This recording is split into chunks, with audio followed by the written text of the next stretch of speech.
श्री हरि। गरुड़ पुराण सारोद्धार 13वां अध्याय भाग 1। अशौच काल का निर्णय। अशौच में निषिद्ध कर्म, सपिंडीकरण, श्राद्ध, पिंडमेलन की प्रक्रिया, शयादान, पददान तथा गया श्राद्ध की महिमा। गरुड़ जी ने कहा, हे प्रभु, सपिंडन की विधि, सूतक का निर्णय और शयादान तथा पददान की सामग्री एवं उनकी महिमा के विषय में कहिए। श्री भगवान ने कहा, है तार्थ्य, सपिंडीकरण आदि संपूर्ण क्रियाओं के विषय में बतलाता हूँ, जिसके द्वारा मृत प्राणी प्रेत नाम को छोड़कर पितृगण में प्रवेश करता है, उसे सुनो।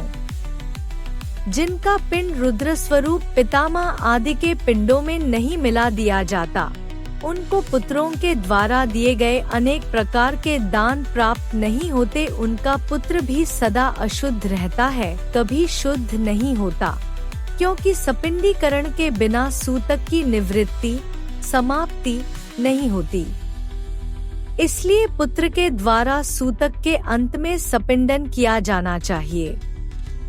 मैं सभी के लिए सूतकांत, सूतक समाप्ति का यथोचित काल कहूँगा। ब्राह्मण 10 दिन में, क्षत्रिय 12 दिन में, वैश्य 15 दिन और शूद्र 1 मास में शुद्ध होता है। प्रेत संबंधी सूतक, मृता शौच में सपिंडी 10 दिन में शुद्ध होते हैं। सकुल्या कुल के लोग 3 रात में शुद्ध होते हैं और गोत्रज स्नान मात्र से शुद्ध हो जाते हैं। चौथी पीढ़ी तक के बांधव 10 रात में, 5वीं पीढ़ी के लोग 6 रात में, 6ठी पीढ़ी के 4 दिन में और 7वीं पीढ़ी के 3 दिन में, 8वीं पीढ़ी के 1 दिन में, 9वीं पीढ़ी के 2 प्रहर में तथा 10वीं पीढ़ी के लोग स्नान मात्र से मरणा शौच और जन्ना शौच से शुद्ध हो जाते हैं। देशांतर में गया हुआ कोई व्यक्ति अपने कुल के जन्ना शौच या मरणा शौच के विषय का समाचार 10 दिन के अंदर सुनता है, तो 10 रात्रि बीतने में जितना समय शेष रहता है, उतने समय के लिए उसे अशौच होता है। 10 दिन बीत जाने के बाद और 1 वर्ष के पहले तक ऐसा समाचार मिलने पर 3 रात तक अशौच रहता है। संवत्सर 1 वर्ष बीत जाने पर समाचार मिले तो स्नान मात्र से शुद्धि हो जाती है। मरणा शौच के आदि के 2 भागों के बीतने के पूर्व अर्थात 6 दिन तक यदि कोई दूसरा अशौच आ पड़े तो आद्य अशौच की निवृत्ति के साथ ही दूसरे अशौच की भी निवृत्ति, शुद्धि हो जाती है। किसी बालक की दांत निकलने तक, दांत निकलने से पूर्व, मृत्यु होने पर सद्यः अर्थात उसके अंतिम संस्कार के बाद, स्नान करने पर, चूड़ाकरण, मुंडन के हो जाने पर 1 रात, व्रत बंध होने पर 3 रात और व्रत बंध के पश्चात मृत्यु होने पर 10 रात का अशौच होता है।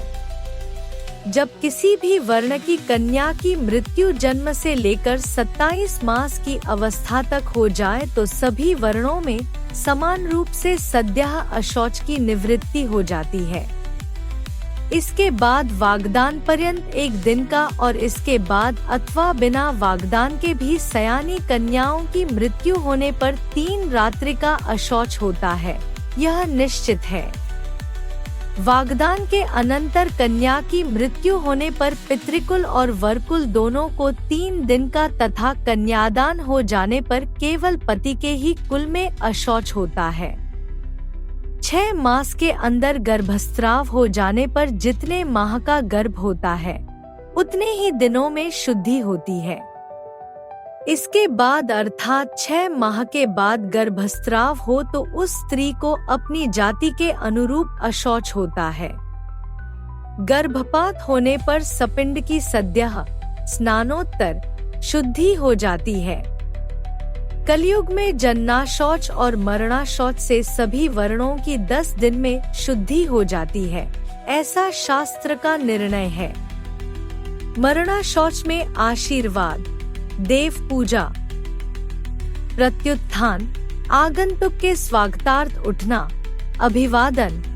पलंग पर शयन अथवा किसी अन्य का स्पर्श नहीं करना चाहिए।